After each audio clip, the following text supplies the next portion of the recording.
in the beauty of your holiness and the splendor of your majesty. I glorify your name. Hey, what's going on out there? Thank you for joining me for another episode of In the Word. Today I want to come from the topic of I believe in him, but do I know him? In other words, you believe in him, but the question is, do you know him? And I think that this is a topic that really needs to be addressed and that we really need to talk about because when we look today in the church world, a lot of messages that we see, and they're good messages, don't get me wrong.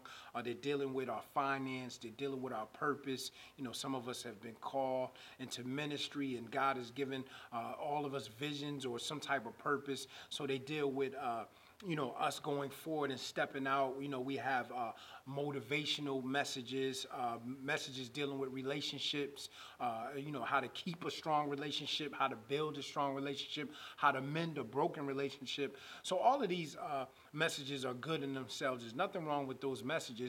But I think what we've gotten away from is continually surveying the people, continually asking and finding out, do you know him through his word? Not just do you believe in him. I see you here in service. I see you here listening to my message. But the question is, do you know him for yourself? Not do you know him through what it is that I'm teaching you or that I'm preaching to you, but do you have a relationship with Jesus Christ through his word for yourself?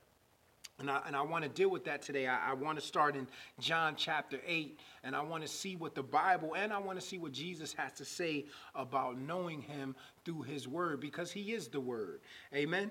John chapter 8, and I want to say also that there's going to be a few parts to this because I don't like making these videos long. So please stick with it because I believe that it's going to encourage you. And in the end, when we really get to the climax of it, I think it's really going to challenge you. So please stick with these teachings. I think they will be a blessing to you. But John chapter 8, starting in the verse 30, it says, as he spake these words, don't miss this, as he spake these words, we're dealing with the word, he says, many believed on him. As he spake these words, many believed on him. 31 says, then said Jesus to those Jews which believed on him. So here it lets us know back to back that these people believed on him and they believed in him. But listen to what he says to him. It says, Jesus said to those Jews which believed on him, if ye continue in my word, then are ye my disciples indeed. He threw some salt in the game right there. He said, wait a minute, it's just not enough to believe on me.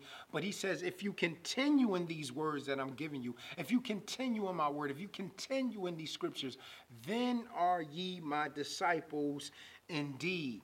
Verse 32 goes on to say, and ye shall know the truth, and the truth shall make you free.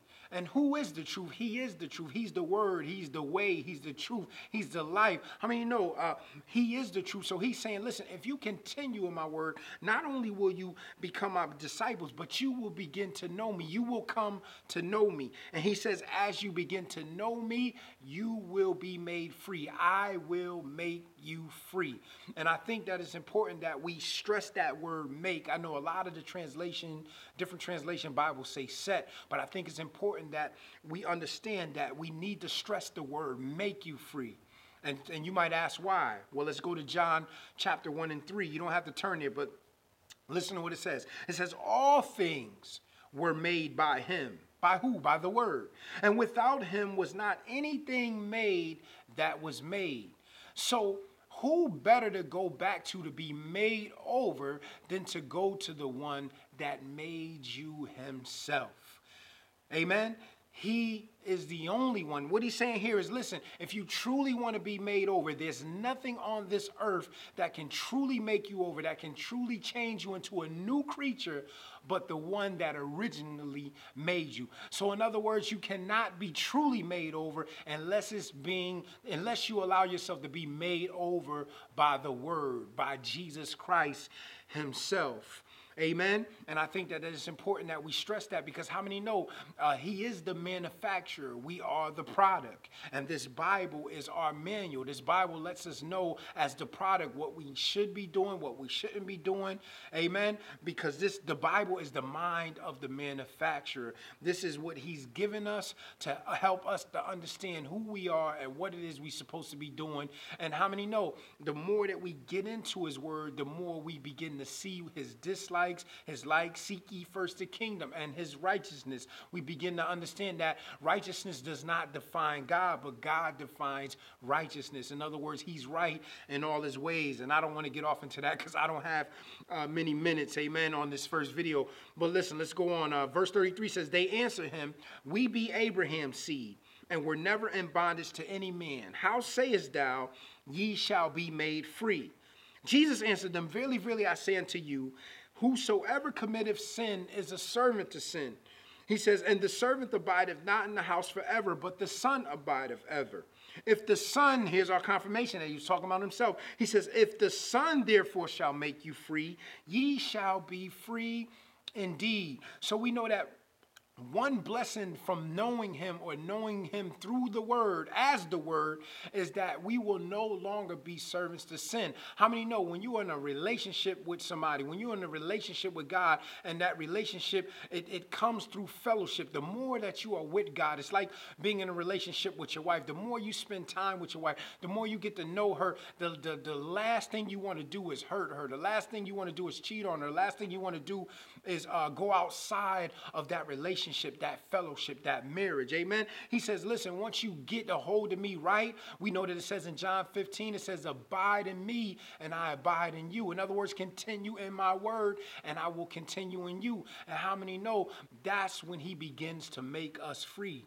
The Son, who the Son sets free is truly free indeed. But that's one benefit of knowing him through the word, or knowing the word, is because you're going to be set free from sin. You will no longer be a servant to sin. Somebody, you may be struggling with sin, with premeditated sin. And the possibility is, or the reason could be, is because you don't know him through fellowship. You have not built that relationship. You're trying to build a relationship and know him through what somebody's teaching you or what somebody's telling you. But I'm here to encourage you today. You got to get in that word for yourself. You got to get to know him for yourself. Last verse before we close this one out.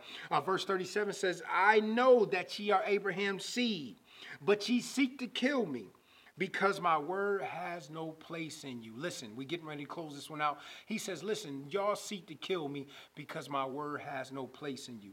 Listen, when his word has no place in you, you will begin to kill him off. You will begin to not want to have anything to do with him. It's going to be easy to commit that premeditated sin. It's going to be easy to fall back into those old lusts, or the lust, the things that so easily beset you. It's easy to fall into those things when you have no place for him in your heart, when there's no place for his word in you. So that's why I'm stressing today, you may believe in him, but the question is, do you know him?